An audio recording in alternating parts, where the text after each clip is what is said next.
আমার মা আমাকে বাড়ি থেকে পাঠিয়ে দিয়েছেন, বেগম খালেদা জিয়ার মুক্ত না হওয়া পর্যন্ত তুমি এই বাড়িতে আসবে না। আমি সেই সন্তান, আমি সেই থেকে 5ই আগস্টের পরেও আমি বাড়িতে যাই নাই। আমি তার 3 মাস পরে বাড়িতে গিয়েছি, কারণ দেশনেত্রী বেগম খালেদা জিয়ার মুক্ত হওয়ার পরে আমি আমার বাবার ভিটায় গিয়েছি। যদি আরো 10 বছর সংগ্রাম করা লাগতো, আমি আরো 10 বছর সংগ্রাম করতাম।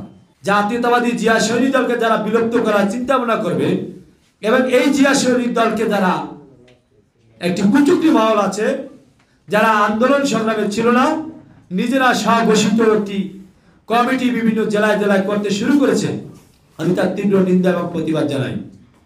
এর ফলাফল কিন্তু ভালো হবে না। জামাত শিবির আমাদের একটি জোটগত রাজনৈতিক দল ছিল কিনা?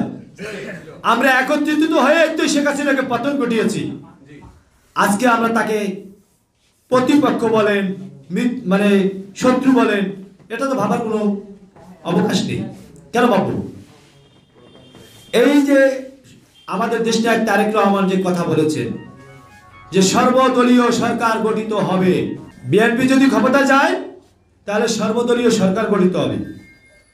সর্বদলীয় সরকার কাকে নিয়ে গঠিত করবেন?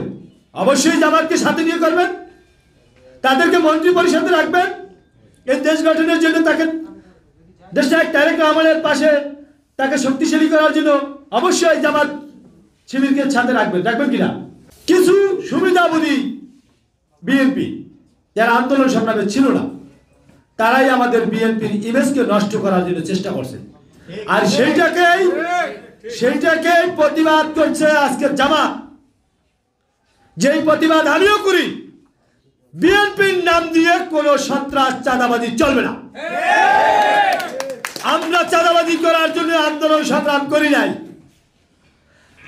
দেশনেত্রী বেগম খালেদা জিয়া, দেশনায়ক তারেক রহমান যেইভাবে এই দেশের মানুষকে যেভাবে ভালোবাসেন, তাদের শান্তি রক্ষার জন্য যেভাবে কাজ করেন, সেই কাজের সমর্থন আমরা করি এবং সেইটাকে আমরা ধারণ এবং বহন করি। আমরা সন্ত্রাসে বিশ্বাস করি না। আপনারা জানেন, ইতিহাস দেখবেন, বিএনপি 1991 সালে ক্ষমতায় এসেছিল দেশনেত্রী বেগম খালেদা জিয়া। তার সরকারের আমলে এই বাংলাদেশ থেকে প্রথমে সর্বহারা নির্মূল করা হয়েছে। সর্বহারা কি করত? মানুষের জান মাল ক্ষয়ক্ষতি করত। সর্বহারা নির্মূল করেছে কিনা? দক্ষিণ অঞ্চলে যাদের বাড়িঘর তারা জানবেন, এই সর্বহারা মানুষকে খুন করত, সেই সর্বহারা নির্মূল করেছে।